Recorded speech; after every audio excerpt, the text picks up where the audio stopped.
Hello बच्चों, कैसे हैं आप लोग? उम्मीद करते हैं अच्छे होंगे। मैं सुमित सर आप सभी का अपने YouTube channel success path academy में स्वागत करता हूं। बच्चों, हम लोग पढ़ रहे थे कक्षा 10 की गणित का 6वां अध्याय त्रिभुज और उसका 6.1 प्रश्नावली हम लोग खत्म कर चुके थे और हम लोग पढ़ रहे थे 6.2 प्रश्नावली और 6.2 प्रश्नावली का 4 क्वेश्चन हम लोग सॉल्व कर चुके थे और आज करेंगे उसके आगे का क्वेश्चन। तो आज हम लोग 5वां, 6वां और 7वां 3 ही क्वेश्चन करेंगे क्योंकि बोर्ड पर भी उतनी ज्यादा जगह है नहीं कि हम और सवाल को लिख सकें। ठीक है, तो वीडियो को भी ज्यादा बड़ा नहीं करेंगे, छोटे छोटे वीडियो में 3 से 4 क्वेश्चन 5 क्वेश्चन करके हम लोग सॉल्व करेंगे। तो चलिए देखते हैं 5वें क्वेश्चन को। 5वां क्वेश्चन है क्या? नीचे दिए गए त्रिभुज ABC में DE समांतर क्या है? AC। DE जो है समांतर है किसके? AC के। और BE बटे EC बराबर BC बटे CP है। सिद्ध कीजिए कि DC समांतर है EP के। हमको सिद्ध करना है कि DC समांतर है किसके? EP के। और ये हमको दिया गया है क्या? DE समांतर AC और BE बटे EC बराबर BC बटे CP, ये हमको दिया गया है। सिद्ध करना है DC समांतर है AP को। ठीक है ना? तो चलिए देखते हैं इसको हम लोग कैसे करेंगे।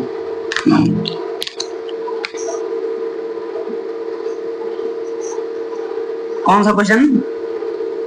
5 नंबर क्वेश्चन। तो सबसे पहले हम लोग बना लेते हैं इसी को।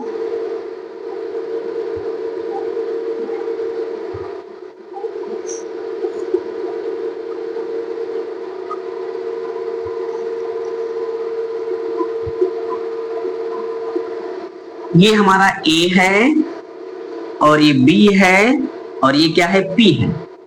A से सीधा खींच दीजिए परपेंडिकुलर ऐसे। ये हमारा क्या है? ये C है और एक यहां पर खींच दीजिए, ये क्या हो जाएगा?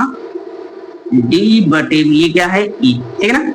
और फिर इसको D को C से मिला दीजिए ऐसे करें। ठीक, तो हमारा बन चुका है। जो चित्र हमको दिया गया है हमारा बन चुका है। इसमें प्रूफ क्या करना है? इसमें सिद्ध करना है, सिद्ध करना है। क्या सिद्ध करना है भाई? इसमें सिद्ध करना है, यह देखिए, सिद्ध कीजिए DC समांतर AP। ठीक है ना? DC समांतर है AP के, हमको यही सिद्ध करना है। तो हम लिखते हैं यहाँ सिद्ध करना है। क्या सिद्ध करना है? DC समांतर AP। DC समांतर AP। अब आप लोग खुद बताइए, हम थेल्स प्रमेय भी आपको पढ़ा चुके हैं और थेल्स प्रमेय का विलोम भी आपको पढ़ा चुके हैं। भाई DC समांतर AP कब हो सकता है?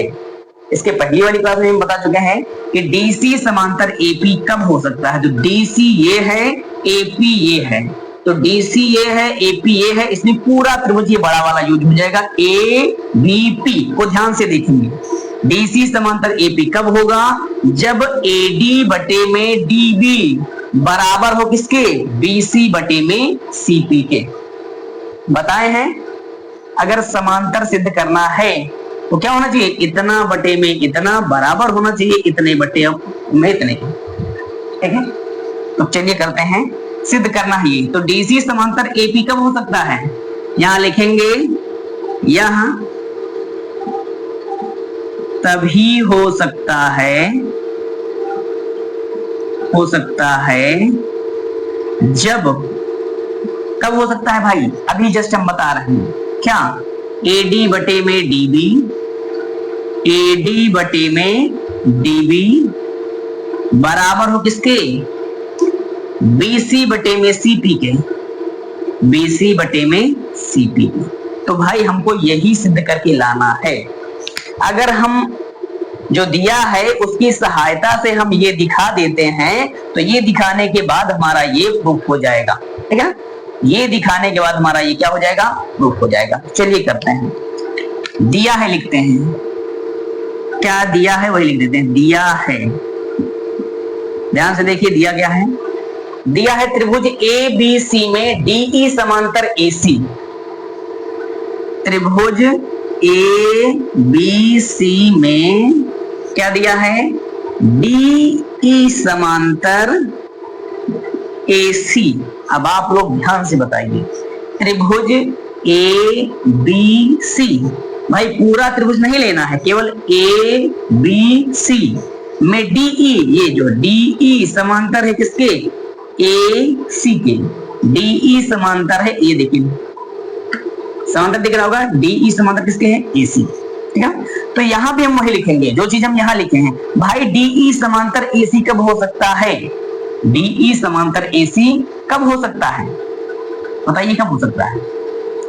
भाई ये तभी होगा जब इतना बटे में इतना बराबर हो इतने बटे में इतने के, तभी हो सकता है। चलिए लिखते हैं, यह तभी हो सकता है जब क्या होना चाहिए, एडी बटे में, भाई त्रिभुज ए बी सी में देखना है तो ये इसके समांतर कब होगा, जब इतना बटे में इतना बराबर हो इतना बटे में इतने की, ठीक है ना। तो क्या लिखेंगे, एडी बटे में, एडी बटे में डीबी, एडी बटे में डीबी बराबर किसके होगा, बीई बटे में ईसी, बीई बटे में ईसी के, बीई बटे में ईसी के, ठीक है। इसको हम मान लेते हैं समीकरण 1।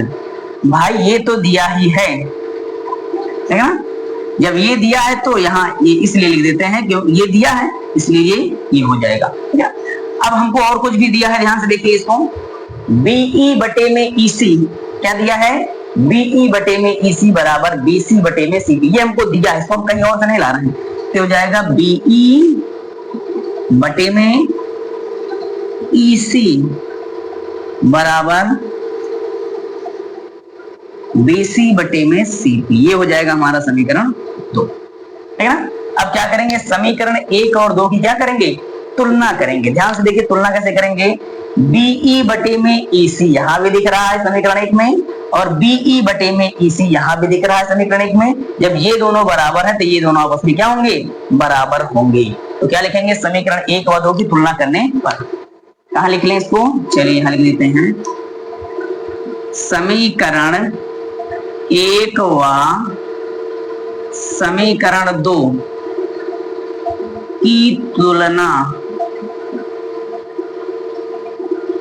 करने पर, ठीक है ना। तुलना करेंगे कैसे, भाई ये और ये बराबर है तो ये भी आपस में क्या हो जाएगा, बराबर, अर्थात एडी बटे में डीबी बराबर होगा किसके, बीसी बटे में सीपी के, बीसी बटे में सीपी के। और हमारा अब आ चुका है भाई, अब हमारा एडी बटे डीबी बराबर बीसी बटे सीपी आ चुका है, तो हम इससे कह सकते हैं एडी बटे डीबी बराबर आ चुका है बीसी बटे सीपी, तो हम कह सकते हैं कि डीसी समांतर होगा किसके, एपी के, ये तो सिद्ध करना था, डीसी समांतर होगा किसके, डीसी समांतर होगा एपी के। क्या लिख सकते हैं, अतः डीसी समांतर होगा किसके, एपी के। ये हमारा प्रूफ हो गया, ठीक है ना। ये क्वेश्चन आप लोगों को अच्छे से समझ में आया होगा। एक बार हम फिर से रिवाइज करते हैं। सिद्ध करना है डीसी समांतर एपी। हम बोले भाई यह तभी हो सकता है, डीसी समांतर एपी कब हो सकता है, जब इतना बटे में इतना बराबर हो इतने बटे में इतने की। आपको हम थेल्स प्रमेय में पढ़ा चुके हैं, ठीक है ना, थेल्स प्रमेय में पढ़ा चुके हैं। तो ये लिख दिए। अब हमको दिया क्या है, त्रिभुज ए बी सी में डीई समांतर एसी, तो भाई डीई समांतर एसी यह तभी हो सकता है कब, डीई है और समांतर एसी है, तो एडी बटे में डीबी बराबर बी बटे में ईसी, ठीक है ना। तो ये समीकरण 1 मान लिए, और ये भी हमको दिया गया है यहाँ से, तो इसको भी समीकरण 2 मान लिए। समीकरण 1 व 2 की क्या कर लिए, तुलना कर लिए। ये सेम है तो ये भी इक्वल हो जाएगा, तो यहाँ से हमारा इतना बराबर इतना आ गया, अतः डीसी समांतर क्या हो गया, एपी। समझ में आया होगा। एक बार हम चेक करते हैं ये आ रहा है कि नहीं, ठीक है। तो ये हमारा 5वां क्वेश्चन कंप्लीट हो गया है। चलिए हम लोग करते हैं 6वां क्वेश्चन।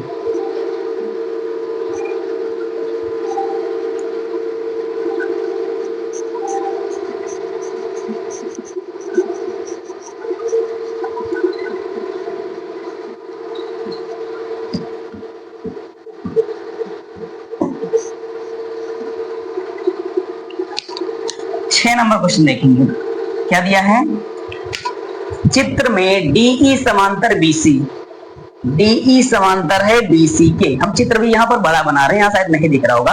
त्रिभुज एबीसी में वीडियो जो हम बना रहे हैं इसमें क्वालिटी थोड़ा कम हो सकती है, तो आप जब वीडियो को देखेंगे तो क्वालिटी थोड़ा बढ़ा के देखेंगे। क्वालिटी अगर आप बढ़ाकर देखते हैं तो वीडियो बिल्कुल स्पष्ट दिखेगा, ठीक है ना। चित्र में डीई समांतर बीसी त्रिभुज एबीसी में एडी बराबर 8 सेंटीमीटर, एबी बराबर 12 सेंटीमीटर तथा ई बराबर 12 सेंटीमीटर हो तो सीई का मान ज्ञात कीजिए। तो पहले हम बनाते हैं।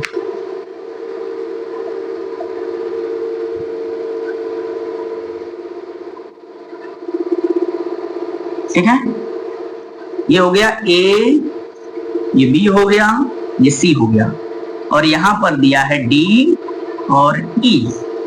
फिर चित्र में दिया है ये 8 सेंटीमीटर दिया है और ये दिया है 12 सेंटीमीटर। ठीक है, ये दिया है 12 सेंटीमीटर। ठीक है, और चित्र में दिया है कुछ एडी बराबर 8 सेंटीमीटर, सही है। ए बी बराबर 12 सेंटीमीटर, तो ए बी दिख रहा है ना, ए बी बराबर, तो भाई ए बी कौन होगा? ए बी, यहां से लेके यहां तक पूरा, तो ये हो जाएगा हमारा कितना? 12 सेंटीमीटर। कहां से लेके? यहां से लेके यहां तक कितना है? 12 सेंटीमीटर। तथा ए बराबर 12 सेंटीमीटर हो तो सीई का मान, भाई हमको सीई का मान चाहिए। ये पूछ रहा है कितना होगा। क्वेश्चन को आप समझ गए होंगे। एडी बराबर दिया है 8 सेंटीमीटर, ए बी बराबर दिया है ए बी कितना दिया है? पूरा 12 सेंटीमीटर। ए ई यहां से लेके यहां तक कितना दिया है? 12 सेंटीमीटर हो तो सीई का मान, ये सीई का मान ज्ञात कीजिए। ठीक है, तो चलिए करते हैं। क्वेश्चन में साफ साफ दिख रहा है डीई समांतर क्या है? बीसी, डीई समांतर बीसी। तो भाई डीई समांतर बीसी कब हो सकता है? इसको हमने थेल्स प्रमेय में प्रूफ किया है। डीई बीसी के समांतर कब होगा? जब एडी बटे डीबी बराबर हो ए बटे ईसी के। और थेल्स प्रमेय में हमको समांतर दिया गया था और अनुपात सिद्ध करना था। यदि ये वाली भुजा इसके समांतर है तो सिद्ध कीजिए। ये क्या होंगे? एक ही अनुपात में विभाजित होंगे। ठीक है, तो चलिए करते हैं। क्या लगाएंगे? थेल्स प्रमेय। यहां लिख देते हैं। क्या हमको दिया क्या है? डी समांतर दिया है क्या दिया है? डीई समांतर क्या है? बीसी। ठीक है ना, डी समांतर बीसी। तो कब होगा? जब क्या होना चाहिए? एडी बटे डीबी, एडी बटे में डीबी बराबर, हमको क्या चाहिए? सीई कह रहा है ना, यहां देखिए सीई, तो हम इधर से लेते हैं सी, एई हो जाएगा बटे में इसको सीई लिख देते हैं। इससे कोई फर्क नहीं पड़ता है क्योंकि दूरी तो यह है, यहां से यहां ना पे यहाँ से यहां, दोनों सेम ही होगा। तो क्या लेते हैं? सीई। ठीक है ना, ये सही है। कहां से ले रहे हैं इसको? थेल्स प्रमेय से। भाई थेल्स प्रमेय में समांतर दिया रहता था, सिद्ध करना रहता था ये एक ही अनुपात में होगा। समझ रहे होंगे, अगर समांतर ये इसके समांतर है तो इसका अनुपात इसके अनुपात के क्या होगा? बराबर होगा। फिर हमने यही प्रूफ किया था। ठीक है, तो एडी का मान कितना है? अब ध्यान से देखेंगे, यहाँ एडी का मान तो हमें दिया है, रख देंगे, लेकिन डीबी का मान क्या हमको दिया है? नहीं दिया है। तो पहले हम डीबी निकालते हैं। कैसे निकालेंगे? ध्यान से देखेंगे तो ये है ए बी। अगर ए बी हमको चाहिए, पूरा ए बी चाहिए, तो एडी में डीबी को जोड़ना पड़ेगा। एडी प्लस डीबी करेंगे तो हमको क्या मिल जाएगा? A B. तो यहाँ लिखते हैं ए बी बराबर में कितना हो जाएगा? एडी प्लस में डीबी। ए बी का मान कितना है? 12। ये देखिए 12 बराबर एडी का मान कितना है? 8 प्लस में डीबी बराबर कितना हो जाएगा? यहाँ ध्यान से देखिए, डीबी बराबर कितना हो जाएगा? 4 सेंटीमीटर। तो डीबी का मान कितना आ गया? 4 सेंटीमीटर। अब इस सबको हम यहीं पर रखेंगे। एडी का मान कितना है? एडी का मान है 8, तो यहाँ पर रखेंगे 8 बटे में डीबी का मान अभी अभी निकाले हैं 4 बराबर में ए का मान कितना है, ए का मान 12 दिया है तो 12 लिख दिए, बटे में ईसी का मान तो हमें निकालना ही है तो ये हो गया ईसी। इसको तो हम यहां पर करते हैं, ठीक है ना, ईसी। अब हमको ईसी चाहिए तो ध्यान से देखिए करेंगे क्या, ईसी को हम यहां ले जाएंगे, 4 को ऊपर 8 को नीचे, कहने हमको ईसी को अकेला करना है तो हो जाएगा ईसी बराबर में 4 कहां जाएगा ऊपर तो 12 गुणे में 4 और 8 कहां जाएगा इसके नीचे, ये हो गया 8, ठीक है ना। तो 4 एकम 4, 4 दूना 8, 2 छंग 12, तो ईसी बराबर कितना आ गया 6 सेंटीमीटर। तो ईसी कितना आ गया 6 सेंटीमीटर। तो ये रहा हमारा 6वां क्वेश्चन। उम्मीद करते हैं आपको ये क्वेश्चन भी समझ में आया होगा। चलिए करते हैं 7वां नंबर क्वेश्चन।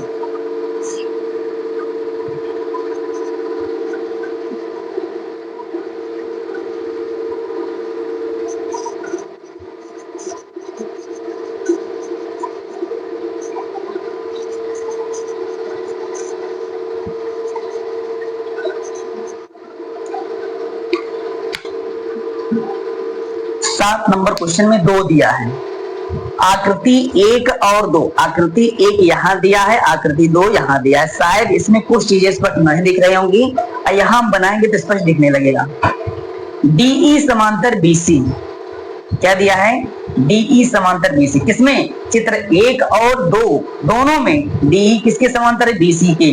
चाहे चित्र 1 देखो चाहे चित्र 2 देखो, डीई समांतर है बीसी के, यहाँ भी डीई समांतर है बीसी के। तो दोनों चित्र की बात कर रहा है ये किसके लिए है, 1 के लिए और 2 के लिए, दोनों के लिए। 1 में ईसी का मान निकालना है, किसका, ईसी का मान।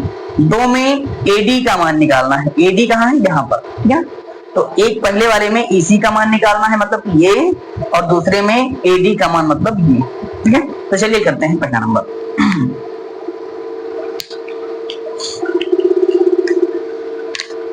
इस 7वें का पहला, ठीक है ना।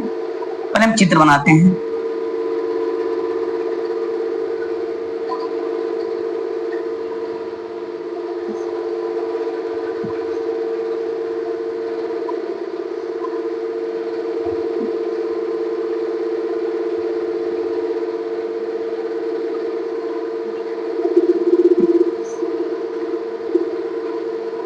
ठीक है, दिया कितना है, ये दिया है 1 सेंटीमीटर और ये दिया है 1.5 सेंटीमीटर।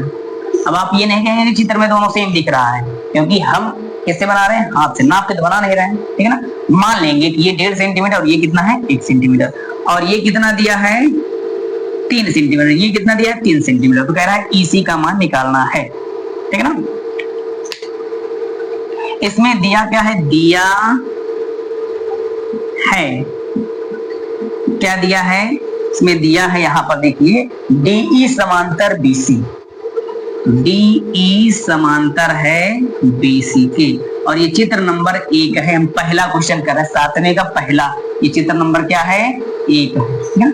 डीई समांतर बीसी दिया है, तो भाई डीई समांतर बीसी कब होगा, डीई समांतर बीसी कब होगा, जब इसका अनुपात इसके अनुपात की क्या हो जाए बराबर।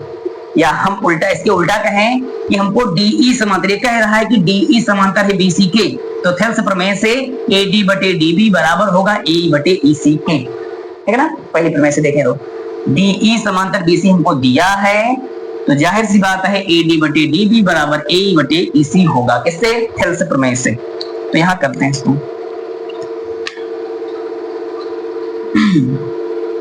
तो क्या होगा एडी बटे में डीबी, इसलिए ये समांतर इतना दिया है, इसलिए क्या होगा एडी बटे डीबी बराबर ए बटे में ईसी, ठीक है।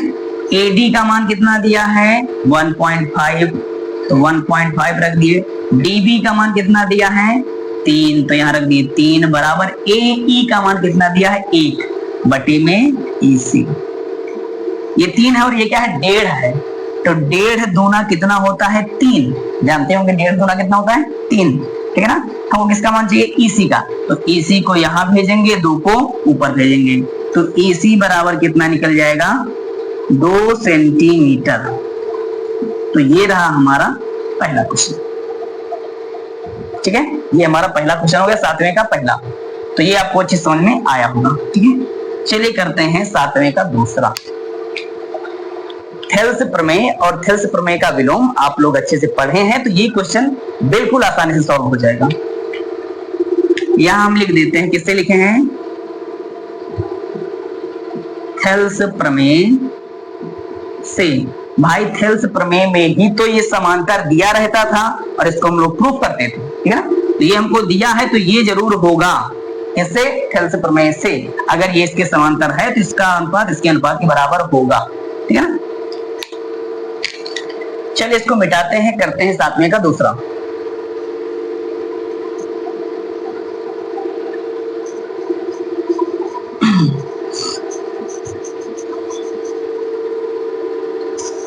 सातवें का दूसरा नंबर। तो पहले इसका चित्र बनाते हैं भाई। चित्र इसका थोड़ा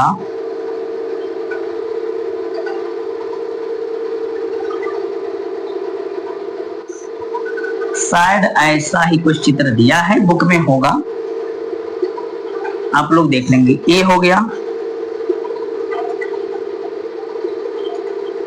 ठीक है, ये हो जाएगा डी, ये है ई, और ये होगा बी और ये होगा सी। ठीक है, ये दिया है 1.8 सेंटीमीटर और एडी हमको नहीं दिया है, बल्कि ये दे दिया है 7.2 सेंटीमीटर। ठीक है ना, 7.2 सेंटीमीटर दिख रहा होगा। और क्या दिया है, ये दिया हमको 5.4 सेंटीमीटर। समझ में आ रहा होगा, ये दूसरा वाला चित्र है। किताब में थोड़ा ऐसे हो सकता है या और ऊपर हो सकता है, इससे कोई दिक्कत है नहीं। आप लोग जो हम रूल लगा रहे हैं उसी रूल से करेंगे तो आराम से आ जाएगा। इसमें भी भाई दिया है वही चीज। क्या वही चीज, यहां देखिए दिया है डी समांतर बीसी, ये भी दिया है डीई समांतर बीसी। तो भाई जब डीई समांतर है बीसी के तो जाहिर सी बात है एडी बटे डीबी बराबर होगा ए बटे ईसी के, थेल्स प्रमेय से। ठीक है ना,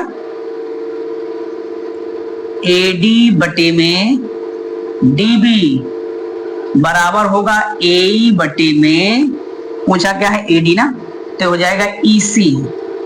एडी का मान हमें नहीं पता, यही तो बताना है, ये क्वेश्चन मार्क, ये हमको बताना है। तो एडी को ऐसे छोड़ देते हैं। डीबी का मान दिया है 7.2 बराबर हो जाएगा ए का मान कितना दिया है 1.8 बटे में 5.4, ये ईसी का मान। हमको एडी चाहिए तो एडी बराबर कितना हो जाएगा, इसको इधर भेजेंगे तो 1.8 गुणे में 7.2 बटे में 5.4। सही है। अब इसको सॉल्व कैसे करें, कैसे सॉल्व करें, चलिए करते हैं। या हम पॉइंट से पॉइंट को क्या करेंगे, हटा देंगे। कहां से, पॉइंट के बाद एक अंक है, यहाँ भी पॉइंट के बाद एक अंक है। समझ रहे हैं, पॉइंट के बाद एक अंक, यहाँ भी पॉइंट के बाद एक अंक।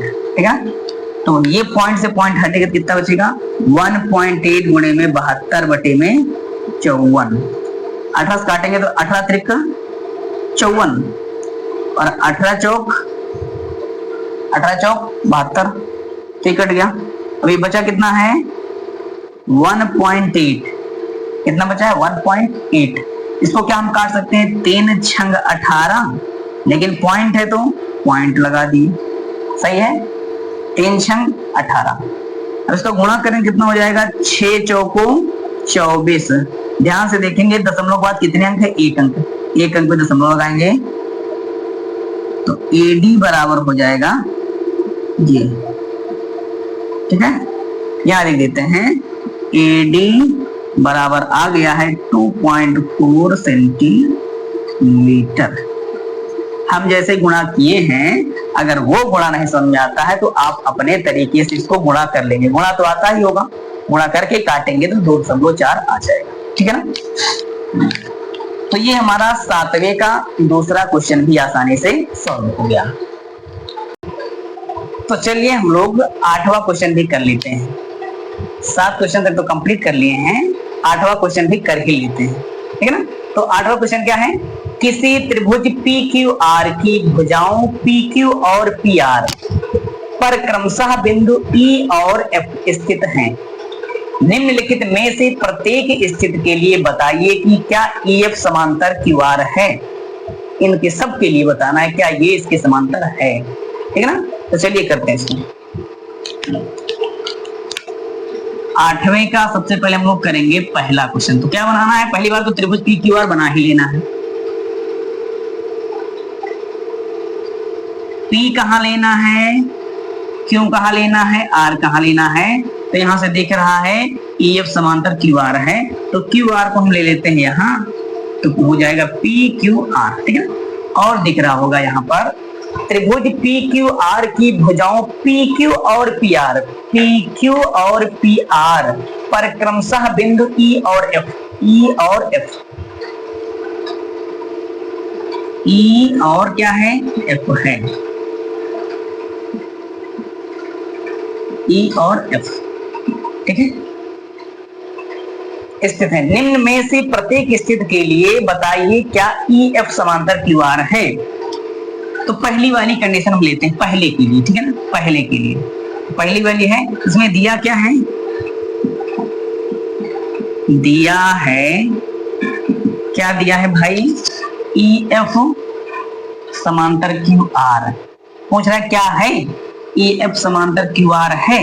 तो भाई EF समांतर, एक मिनट,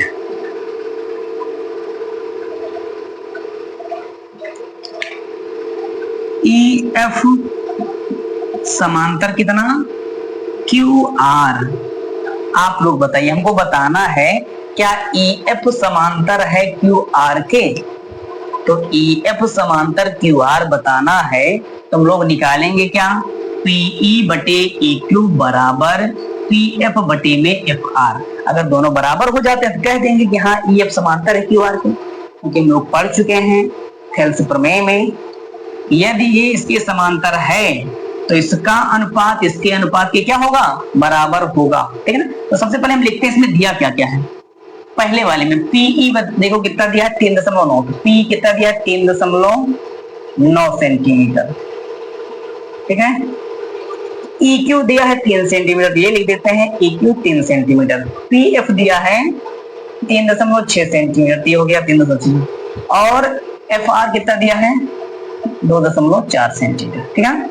तो EF समांतर QR है, तो हम चलते हैं करते हैं EF समांतर QR कब होगा, जब PE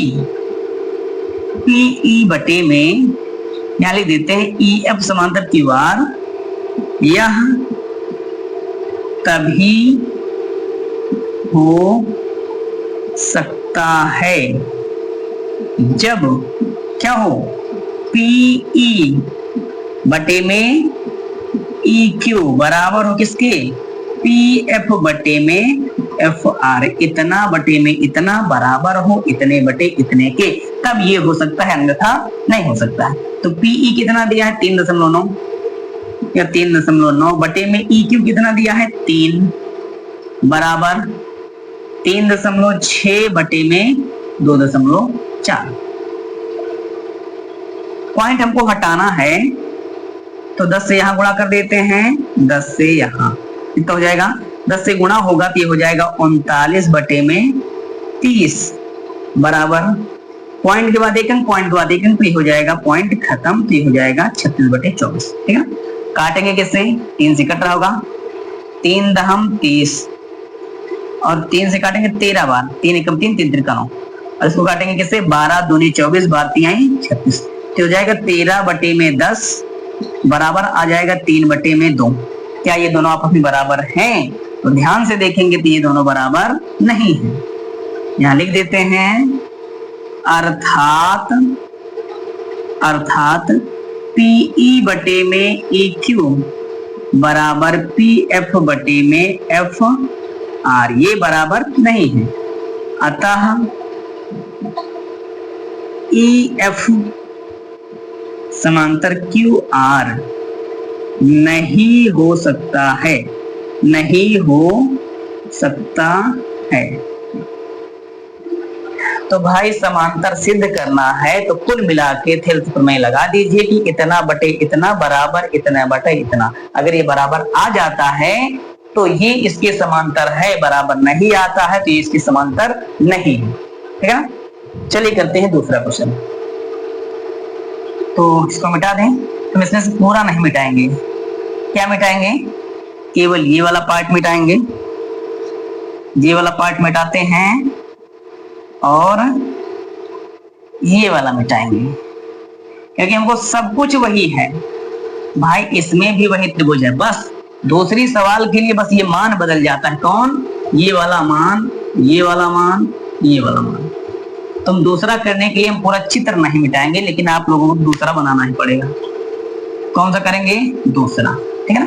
तो दूसरे में भी सब कुछ यही दिया है, दूसरे के लिए भी यही कंडीशन दिया, बस मान बदल जाएगा। पीई कितना दिया इसमें? पीई दे दिया है 4 सेंटीमीटर। क्यूई दिया है 4.5 सेंटीमीटर। पीएफ दिया है 8 सेंटीमीटर और आरएफ दिया है 9 सेंटीमीटर। ठीक है।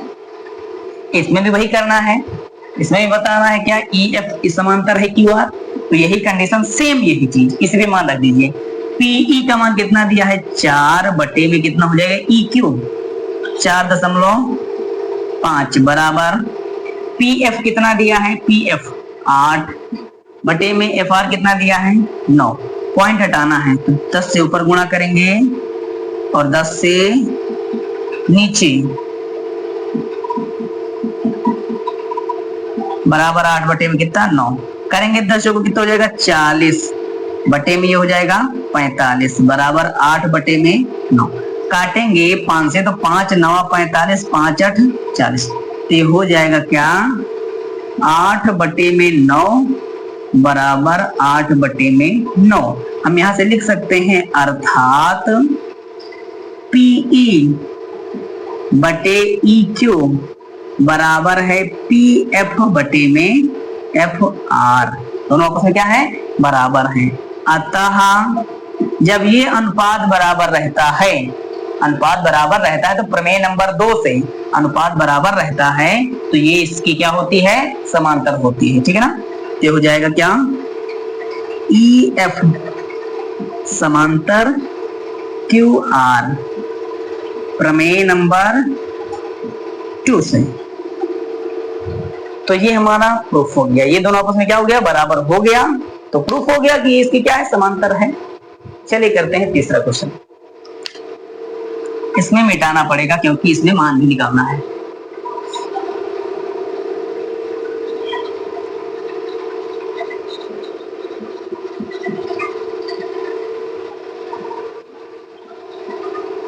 आठवें का तीसरा सब कुछ वही, त्रिभुज सब कुछ वही दिया है, बस चेंज इसमें थोड़ा डाटा कुछ चीजें और निकालनी पड़ेंगी। ये हो जाएगा पी क्यू आर, सेम वही होगा चित्र ई एफ। ठीक है ना। इसमें देखते हैं मान क्या दिया है। पी क्यू दिया है 1.28। पी क्यू देख रहे हैं, पी क्यू पूरा दे दिया, यहां से लेके यहां तक 1.28 सेंटीमीटर, यहां से लेके यहां तक। पी आर कितना दिया है? 2.56 सेंटीमीटर। और क्या दिया है? PE 0.18 centimetre. और आगे दिया है पीएफ 0.36 सेंटीमीटर। ठीक है ना। तो सब कुछ इसमें भी वही करना है। ई एफ समांतर क्यू आर, और यह तभी हो सकता है जब क्या हो? पीई बटे में ए क्यू बराबर हो पी एफ बटे में एफ आर के। लेकिन ध्यान से देखेंगे आप लोग तो इसमें पी का मान तो पता है लेकिन ए क्यू का मान नहीं पता है। पी एफ का मान तो पता है लेकिन एफ आर का मान नहीं पता। पहले हम इसको निकालते हैं, उसके बाद इसे मिला के रख देंगे। ठीक है ना। चलिए निकालते हैं। कैसे? आपको PQ चाहिए तो PE में EQ जोड़ देंगे तो क्या मिल जाएगा PQ, ठीक है ना। तो हम लिखते हैं PQ बराबर में PE प्लस में EQ। तो PQ कितना दिया है 1.28, PE कितना दिया है 0.18 प्लस में EQ कितना दिया है EQ तो निकालना है, तो हो गया EQ। पक्षांतर करेंगे तो EQ बराबर हो जाएगा 1.28 माइनस 0.18। 8 में से 8 जाएगा तो क्या बचेगा 0। 2 में से 1 जाएगा तो कितना बचेगा 1। पॉइंट है तो 1 पॉइंट लगा दिए और 1 बच गया यहाँ, ठीक है ना। तो ये आ गया किसका मान EQ का मान। अगला क्या चाहिए FR, तो इसमें PR बराबर क्या लिखेंगे PF प्लस में FR। PR का मान कितना दिया है 2.56, PF का मान कितना है 0.36 प्लस में FR। तो FR का मान निकालेंगे तो क्या हो जाएगा 2.56 माइनस 0.36। चलिए यहां कर लेते हैं आगे का, यहां करें कि और थोड़ा ऊपर करें, ये जगह बनाते हैं हम लोग अपना, ये बन गया। घटाएंगे तो ये 6 में से 6 जाएगा 0 बच जाएगा FR। 6 में से 6 जाएगा तो 0 बच जाएगा और 5 में से 3 जाएगा तो 2 बच जाएगा। पॉइंट 2 है तो 2 लिख दिए, इतना आ गया इसका मान FR का मान। तो अब हम लोग ये सब मान उठा के इसी पर रखेंगे। अगर ये दोनों बराबर आ जाता है तो EF समांतर किसके QR के, नहीं तो नहीं हो, ठीक है ना। चलिए देखते हैं PE का मान कितना है PE 0.18। EQ का मान हम लोग निकाल चुके हैं यहाँ पर 1.10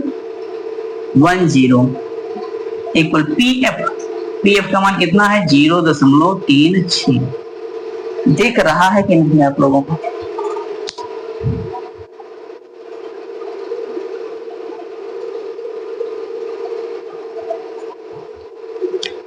बटे में कितना हो जाएगा, ये बटे में हो जाएगा यहाँ FR का मान कितना निकला है 2.20, ठीक है ना।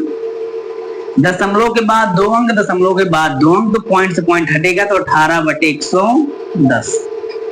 दशमलव के बाद 2 अंक, दशमलव के बाद 2 अंक, तो घटेगा कितना हो जाएगा ये 220। काटेंगे किससे, ये 2 से कटेगा, 2 पंचे 2 पंचे और 2 9, 4 से काटेंगे 4 9 36 और 4 पंचे 4 पंचे हो जाएगा 9 बटे में 55 बराबर 9 बटे में 55।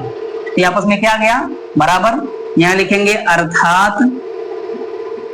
अर्थात PE बटे में EQ बराबर है किसके PF बटे में FR के। अतः क्या होगा EF समांतर होगा QR। कौन सी प्रमेय लगी इसमें, प्रमेय 2। दूसरी वाली प्रमेय में ही तो अनुपात दिया रहता था तो हम प्रूफ करते थे कि इसके क्या होगा समांतर होगा। तो ये 8वें का तीसरा क्वेश्चन भी आसानी से सॉल्व हो गया है। तो समांतर सिद्ध करना है तो ध्यान देना है, अगर इस समांतर कब होगा जब इसका अनुपात इसके अनुपात की क्या हो जाए बराबर हो जाए, ठीक है। तो 8वें का तीसरा नंबर क्वेश्चन भी हम लोगों का आसानी से सॉल्व हो गया है। तो आज के लिए इतना काफी है, बाकी का क्वेश्चन हम लोग करेंगे कल।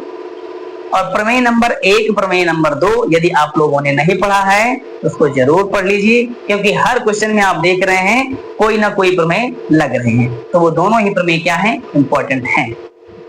तो चलिए फिर आज की क्लास हम लोग यहीं पर खत्म करेंगे, फिर मिलते हैं एक नई क्लास के साथ। तो प्लीज आप लोग हमें सपोर्ट कीजिए, लाइक कीजिए, सब्सक्राइब कीजिए और अपने दोस्तों के पास शेयर कीजिए। धन्यवाद।